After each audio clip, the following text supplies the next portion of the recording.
Muy buenas. Gracias por continuar con nosotros en su programa Explorando el Apocalipsis, las estructuras proféticas. Estamos en el tema interesante que es la bendición especial, cómo nosotros obtenemos la bendición especial de la lectura, el estudio, de la comprensión de las profecías cuando estas son muy difíciles, cuando sus símbolos son tan enigmáticos y pareciese que fuesen incomprensibles.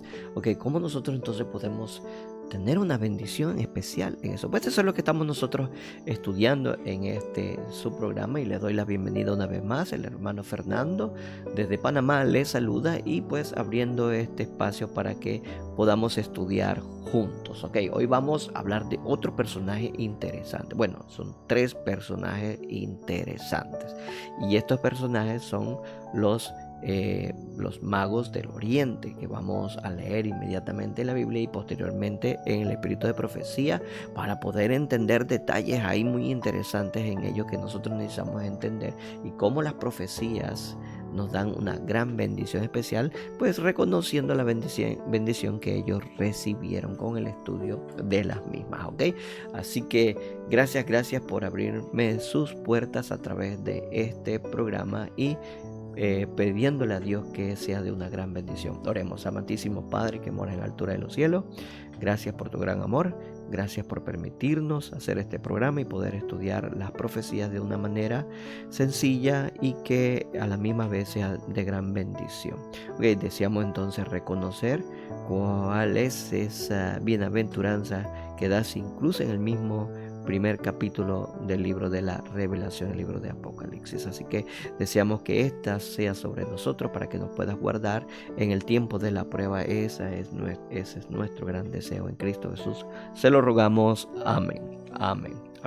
Bueno, sí, como les decía, hay una gran bendición que recibieron estos magos orientales. Vamos así que a leer rápidamente de qué se trata este tema. ¿Qué será lo que ellos hicieron muy diferente a los judíos?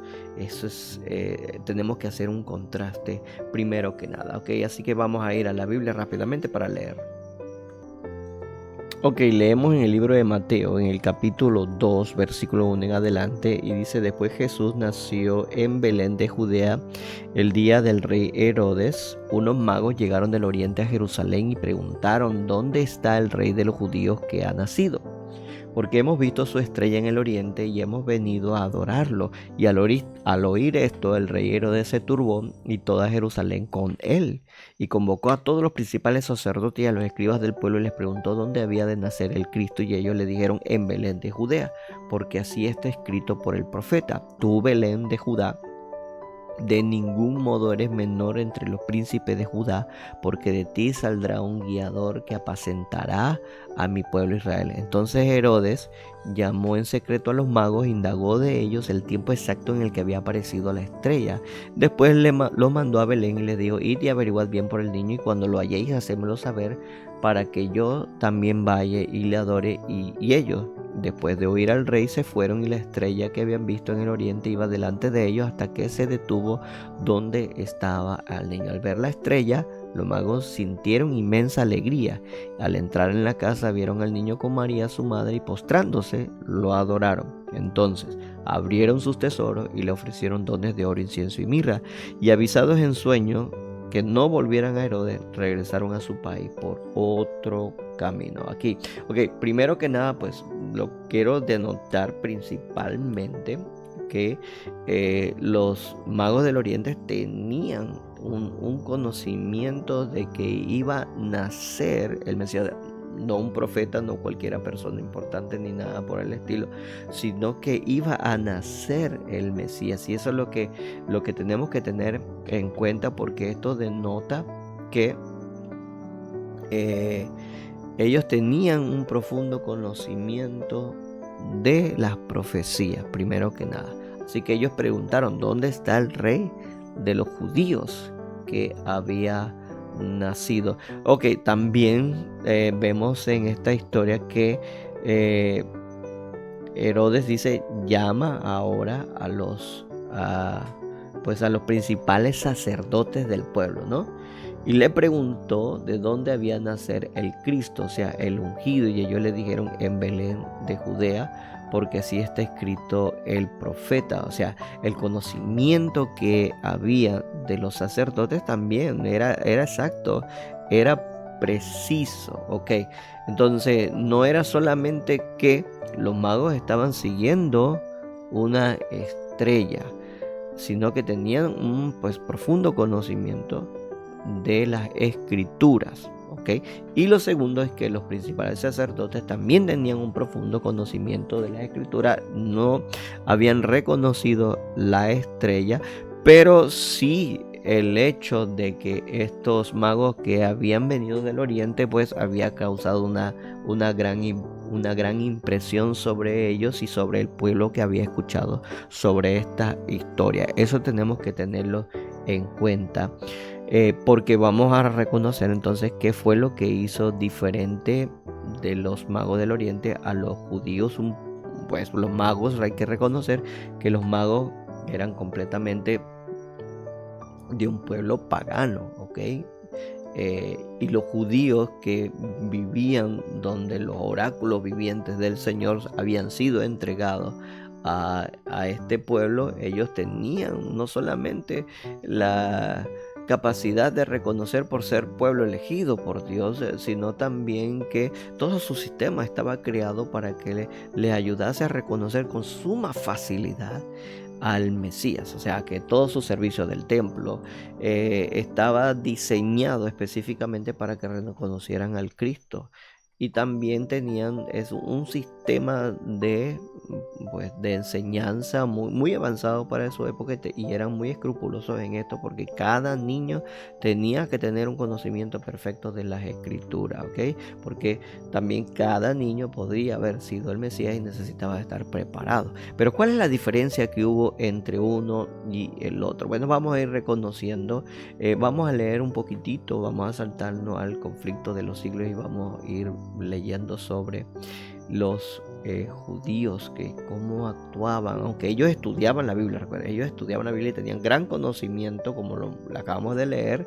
Pues, ¿qué hizo la diferencia? Leamos. Ok, en el conflicto de los siglos, en el capítulo 22, la que habla acerca de la causa de la gradación actual, nos enseña a nosotros, tomando en referencia el contexto histórico de la iglesia adventista en los primeros días con los mileristas, cuando el mensaje del primer ángel comenzó a alcanzar una expansión inmensa, y el mensaje del segundo ángel pues creó una división entre las iglesias que no aceptaron la verdad y aquellos miembros que la aceptaban, ¿ok? Creó entonces una diferencia, un estado conocido como Babilonia, o de confusión, ¿ok?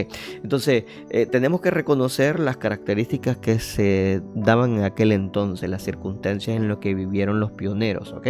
Dice así el conflicto de los siglos en la página 425.3 hacia abajo. Dice: por aquel tiempo se advirtió un cambio notable en la mayor parte de las iglesias de los Estados Unidos de Norteamérica. Desde hacía muchos años venía observándose una conformidad cada vez mayor con las prácticas y costumbres mundanas, y una decadencia correspondiente en la vida espiritual.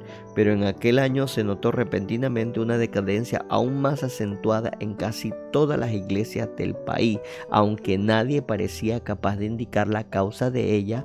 El hecho fue mismo muy notado y comentado tanto por la prensa como desde el púlpito. Ok, mira, está marcando que la vida espiritual había caído completamente, y que esto entonces había traído a las iglesias a una conformidad con las prácticas del mundo. Esto es lo que se estaba viviendo en aquel entonces, lo cual traigo a colación porque es lo mismo que estamos viviendo hoy en día, y lo podemos notar en nuestra iglesia, en nuestras vidas espirituales. Hay también una conformidad con el mundo, con sus costumbres, de manera tremenda, bárbara, dentro de la iglesia, que ya eso no se puede tapar. Eso es lo que se está viviendo hoy en día en la iglesia. Pero aquí está diciéndonos que el hecho fue notado y comentado, pero nadie parecía capaz de indicar la causa de ella. Y yo voy a subrayar esto, ¿sabes por qué? Porque aquí es precisamente donde nosotros vamos a leer cuál es la causa, porque el espíritu de profecía nos lo va a aclarar, ¿ok? Bueno, aquí hay un señor que ella cita, que es el de Congregational Journal, 23 de mayo de 1844. Dice esta persona que escribió: en una reunión del presbiterio de Filadelfia, el señor Barnes, el autor de un comentario de uso muy general y pastor de una de las principales iglesias de dicha ciudad, declaró que ejercía el ministerio desde hace 20 años y que nunca antes de la última comunión había ministrado la Santa Cena sin recibir muchos o pocos nuevos miembros de la iglesia. Pero ahora, añadía, no hay despertamientos y tampoco, pues yo estoy agregando esto, no hay ni conversiones, ni mucho aparente crecimiento en la gracia en los que hacen profesión de religión, y nadie viene más a su despacho para conversar acerca de la salvación de sus almas. O sea, esto te lo puede sentir, más sobre todo si usted tiene algún tipo de liderazgo en su iglesia. ¿Ok? Nadie viene a preguntarle qué debo hacer para ser salvo, porque nadie tiene la convicción de que está mal. Ok, recuerda, estamos en un estado laodicense, el mismo estado que se vivía en los primeros días de la iglesia adventista, así como se vivía en los tiempos de Cristo Jesús, y justo cuando estaban los magos del oriente visitando a Jerusalén, pues se vivía de la misma manera, en una decadencia espiritual y una conformidad a las prácticas, a las formas de la religión, que no elevaba el alma, sino más bien la hundía cada vez más, ¿ok? Así que este hombre lo está notando, lo está escribiendo. También el profesor Finney también comenta que había una apatía espiritual que lo penetraba casi todo y es por demás profunda, así lo atestigua la prensa religiosa de todo el país en ese tiempo, cuando Guillermo Miller comenzó a escribir. Bueno, sí, también escribió, pero también publicaba o predicaba las verdades concernientes a los periodos proféticos, que fue el grosso del mensaje del primer ángel, ¿ok? Dice aquí, bueno, la cosa es que Elena G. de White comienza a describirnos por qué sucede esto. Dice: tal condición no existe nunca sin que la iglesia misma tenga la culpa. Esa decadencia, ¿quién tiene la culpa? La tiene la iglesia. La iglesia. Las tinieblas espirituales que caen sobre las naciones, sobre las iglesias y sobre los individuos. Ok. Recuerden algo, primero utiliza la iglesia en forma singular, la que tiene la verdad, y las iglesias que necesitan la verdad en forma plural. Eso lo vamos a ver como una constante aquí en sus escritos. Tal condición no existe nunca sin que la iglesia misma tenga la culpa. Las tinieblas espirituales que caen sobre las naciones, sobre las iglesias y sobre los individuos no se debe a un retraimiento arbitrario de la gracia divina por parte de Dios, sino a la negligencia o el rechazamiento de la luz divina por parte de los hombres. ¿Por qué? ¿Por qué es que pasan todas estas cosas? Dice aquí: por la negligencia. Ok, puede ser que nosotros pues aceptemos la verdad, pero puede ser que también nosotros pues nos dé igual. Sí, nos dé igual. Y mira, quiero que me vean, porque quiero que me vean los gestos que yo hago. Sí, oye, que así le veo la lógica y todo está bien, hermano, me cuadra lo que usted está diciendo, hermano, tiene mucha coherencia lo que está diciendo. Bien. ¿Y qué pasa? No profundiza, no busca más, no trata de enlazar con otros conceptos, con otras verdades. El espíritu de profecía una vez nos llama a nosotros enanos espirituales. ¿Por qué somos enanos espirituales? Porque debimos ir en el crecimiento constante. A medida que una verdad se abre entre nosotros, pues también es una puerta que nos abre de acceso a otro departamento donde hay muchísimas otras verdades que debemos de descubrir. Pero tenemos que profundizar. Pero muchas veces esa semilla de la verdad que fue sembrada sembrada en nosotros, pues está en medio de un pedregal en nuestro corazón y las raíces no profundizan. Entonces, cuando vienen los problemas, cuando vienen las dificultades, pues fácilmente nosotros ahora nos desanimamos o nos salimos de la iglesia, que es peor. Entonces no hay profundidad en nosotros y no queremos seguir avanzando porque hay qué interesante, pero bien, hermano, amén, y ya, y lo dejamos las cosas así, y ese es un gran problema que nosotros creamos, ¿ok? Entonces tenemos que entender esto es lo que le estaba pasando no solamente a los tiempos de los mileritas, sino que estaba pasando a los judíos en los tiempos del nacimiento de Cristo Jesús. El ejemplo, dice, sorprende de esta verdad lo tenemos en la historia del pueblo judío en los tiempos de Cristo. Debido a su apego al mundo y al olvido de Dios y de su palabra, el entendimiento de este pueblo se había oscurecido y su corazón se había vuelto mundano y sensual. ¿No le parece similar las características que la iglesia de hoy en día se está viviendo, que el pueblo de Dios está viviendo hoy en día? Pues así permaneció, dice, el pueblo de Israel en la ignorancia respecto al advenimiento del Mesías, y en su orgullo y incredulidad rechazó al Redentor. ¿Y qué tipo de orgullo era el que recibían o que tenían los judíos en aquel entonces? Pues el orgullo laodicense, en el que ellos se sentían que todos lo sabían. Ya sí me van comprendiendo lo que les quiero decir, hermanos, porque llegan ahora estos hombres magos del oriente, paganos, y esto dice, hemos visto su estrella y conocemos sobre el nacimiento del Cristo, del Rey de los judíos. ¿Dónde está? ¿Dónde se encuentra? ¿Qué estos paganos? Y voy a asumir yo que Dios está utilizando a estos paganos. No, que va, no, eso no le voy a poner interés, no le voy a poner cuidado. Lo que estos días que ha nacido el Mesías. Oye, si el Mesías iba a nacer, pues nosotros íbamos a ser los primeros en darnos cuenta. Nosotros íbamos primero a ser advertidos por Dios y nos hubiera dado las señales y nos hubiera dado los conocimientos necesarios para entenderlo. Pero ya estaba la estrella, estaba la señal externa.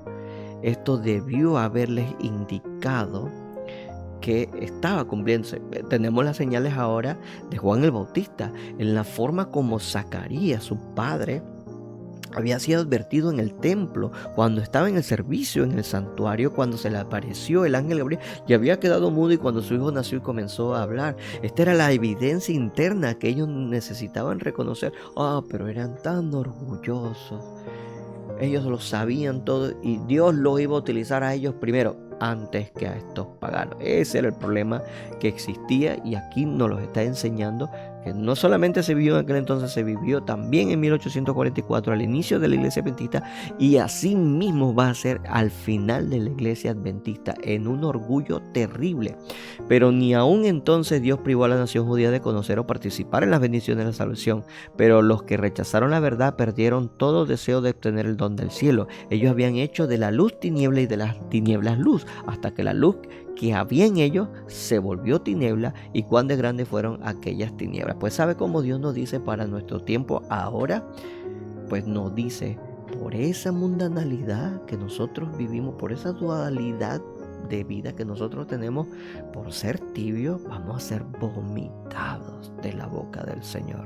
Así dice, vomitados de la boca del Señor. Así que esto tiene que zarandearnos a nosotros. Esto tiene que remecernos fuertemente, porque podemos nosotros, igual que los judíos, rechazar a Cristo, pero a través de sus grandes verdades, y sobre todo de ese clamor, de ese fuerte clamor que debe estar sonando para este tiempo. Bueno, entonces sigo leyendo. Dice, conviene a la política de Satanás que los hombres conserven la forma de religión con tal que carezcan de piedad vital. Después de haber rechazado el evangelio, los judíos siguieron conservando ansiosamente sus antiguos ritos y guardaban intacto su exclusivismo nacional, mientras que ellos mismos no podían menos que confesar que la presencia de Dios ya no se manifestaba más entre ellos. La profecía de Daniel señalaba el modo tan exacto el tiempo de la venida del Mesías, y predecía tan aclara su muerte que ellos trataban de desalentar el estudio de ella, y finalmente los rabinos, pronunciando una maldición sobre todo lo que intentaban computar el tiempo. Imagínense lo que se llegó en los tiempos. Bueno, esto en el tiempo del nacimiento de Cristo Jesús, incluso había una maldición para todos aquellos que intentaban estudiar la profecía, y sobre todo aquellos que intentaban estudiar Daniel, el capítulo 9, donde dice que el Mesías iba a morir a mitad de la semana. Y si tú agarrabas y leías eso, eso maldición para ti en la iglesia inmediatamente. Imagínate cómo tus hermanos, viviendo en los tiempos de los judíos, estas cosas, si tú tenías el interés y estaba tu corazón despierto por conocer todas estas cosas, ¿qué iba a suceder? Pues te iban a desanimar inmediatamente y te iban a señalar, y tú, bueno, voy a quedarme rectecito y quietito y no voy a estudiar eso, no voy a hacer que vayan a hablar mal de mí dentro de la iglesia. Qué terrible la condición. Dice, en su obcecación impenitente, el pueblo de Israel había permanecido durante 1800 años indiferente al ofrecimiento de la salvación gratuita, así como las bendiciones del evangelio, del modo que constituye una solemne y terrible advertencia del peligro que se corre al rechazar la luz del cielo. Así que, repito, y esto que es muy importante, donde quiera que esta causa exista, seguirán los mismos resultados. Quien deliberadamente mutila su conciencia del deber por hacer, porque ella está en pugna con sus inclinaciones, acabará por perder la facultad de distinguir entre la verdad y el error. Si antes tenía algo de conocimiento, pues todo eso lo va a rechazar.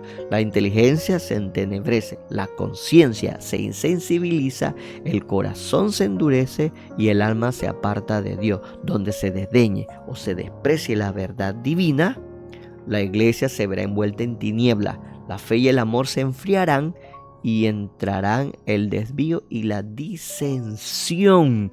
No puedo creer, esto es lo que está sucediendo en la iglesia hoy, pues se está entrando en unas tinieblas, está envolviéndose en la mundanalidad.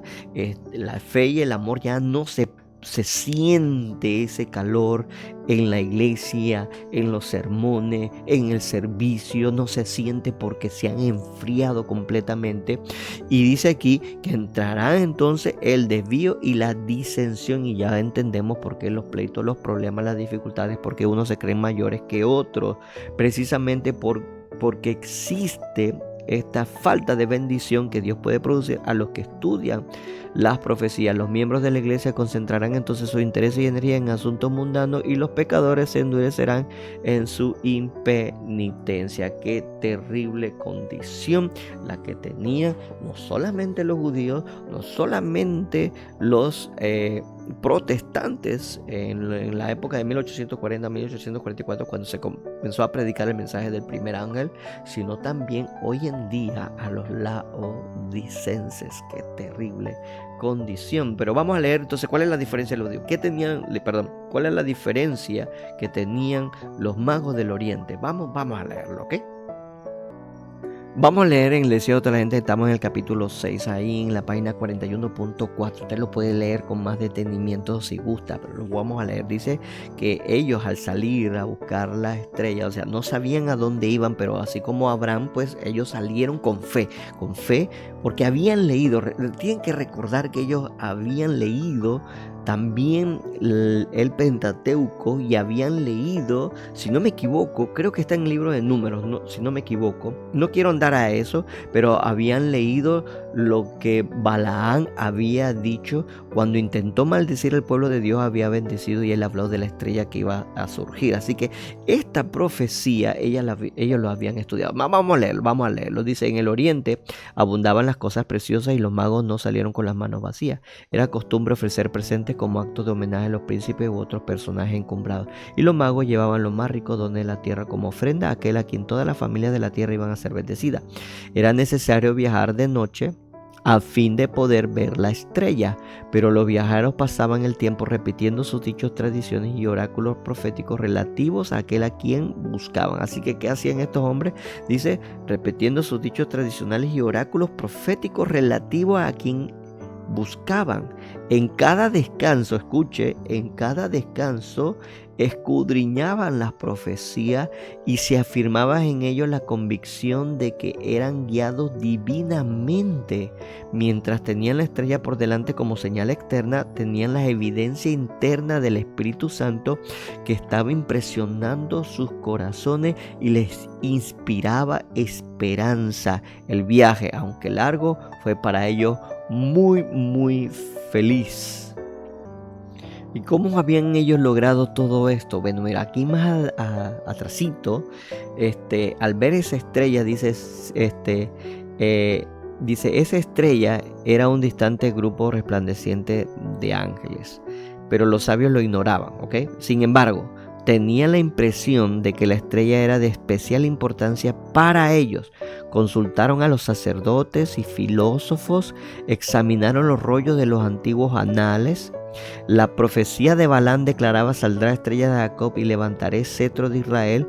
Podría haber sido enviada esta extraña estrella como precursora de lo prometido. Los magos habían recibido con gratitud la luz de la verdad enviada por el cielo. Ahora esa luz se derramaba sobre ellos en rayos más brillantes. En sueño recibieron la indicación de ir a buscar el príncipe recién nacido. ¿Y por qué Dios le hablaba? Porque estas personas eran genuinas, estaban abiertas, querían conocer la verdad. Aunque ellos no vivían como los judíos aprendiendo la Biblia, pues ellos lo tenían allí y lo estudiaban con un interés. Y aunque no sabían mucho, había una profecía en sí que ellos deseaban entender y que habían prestado mucha atención. Saldrá estrella de Jacob. Así que saldrá estrella de Jacob y levantaré cetro de Israel. Cuando esto sucede, hermano, cuando esto sucede y ven la estrella y ven que no era una estrella normal, que esto era algo extraordinario, un fenómeno inexplicable.